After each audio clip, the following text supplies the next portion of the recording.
सुप्रभात विद्यार्थी मित्रों, कैसे हैं आप सब।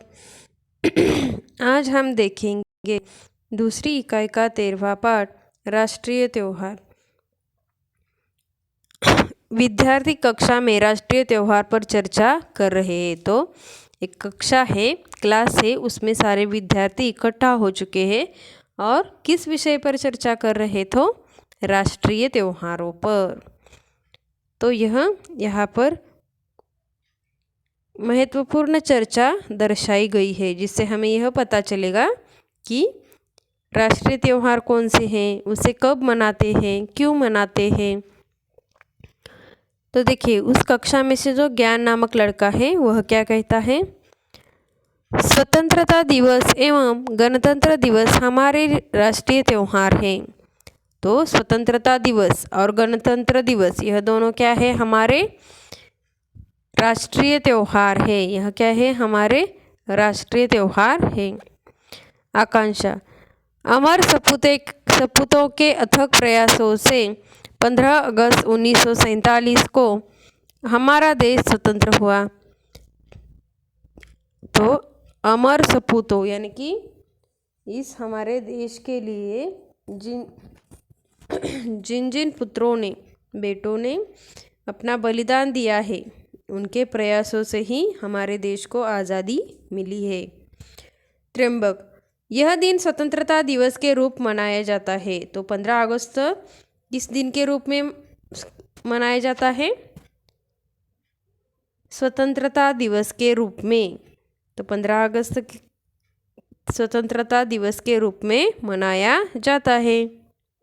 ज्ञान, आज़ादी मिलने के बाद बड़ी लगन से देश का संविधान बनाया गया तथा 26 जनवरी 1950 को इसे देश में लागू किया।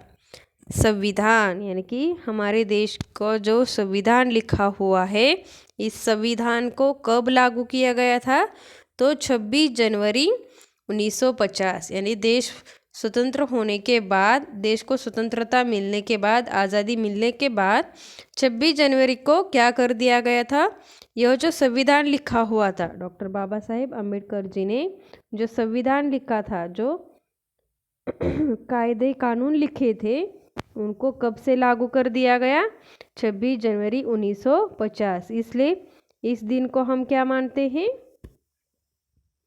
गणतंत्र दिवस। इस दिन को हम गणतंत्र दिवस के रूप में मनाते हैं। इसीलिए 26 जनवरी का दिन गणतंत्र दिवस के रूप में मनाया जाता है। तो आकांक्षा ने यही बात कही है कि गणतंत्र दिवस कब मनाया जाता है, 26 जनवरी को। क्षितिज, 26 जनवरी और 15 अगस्त के दिन और क्या क्या होता है। ज्ञान, राष्ट्रीय त्योहार वाले दिन राष्ट्रध्वज फहराते हैं, राष्ट्रगीत गाते हैं। राज्य, जिला, शहर, गांव तथा विद्यार्थियों में इन त्योहारों को धूमधाम से मनाते हैं। प्रभात फेरियां निकालते हैं, जगह जगह सजावट और रोशनी की जाती है। तो देखिए, हमारे जो यह राष्ट्रीय त्योहार हैं, इन्हें हम कैसे मनाते हैं। राष्ट्रीय त्योहार वाले दिन राष्ट्रध्वज फहराते हैं, राष्ट्रगीत गाते हैं, राज्य, जिला तथा शहर, गांव सभी जगह पर झंडा फहराते हैं। विद्यालयों में त्योहार जैसे हम धूमधाम से मनाते हैं, वैसे ही यह राष्ट्रीय त्योहार भी मनाते हैं। जगह जगह सजावट और रोशनी की जाती है, और सभी जगह पर सजावट भी की जाती है और रोशनी भी की जाती है।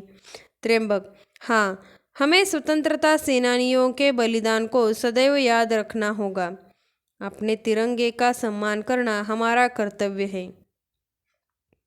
तो त्र्यंबक क्या कहता है कि हमें स्वतंत्रता सेनानियों के बलिदान को सदैव याद रखना होगा, यानी कि हमारा देश अंग्रेज़ों की गुलामी में था और उनकी गुलामी छोड़ वह अब आज़ाद हो चुका था, लेकिन उसके लिए बहुत सारे स्वतंत्र सेनानियों ने क्या दिया है, अपना बलिदान दिया है, अपने प्राणों को त्याग दिया है, और उसके बाद ही हमारा देश स्वतंत्र हुआ है। हमें यह आज़ादी ऐसे ही नहीं मिली है।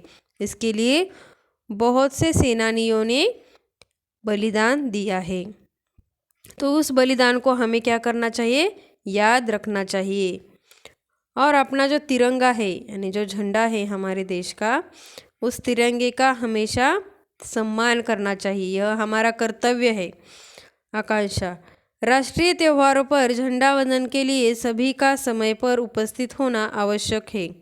राष्ट्रगीत के समय सदैव सावधान की मुद्रा में खड़े रहे।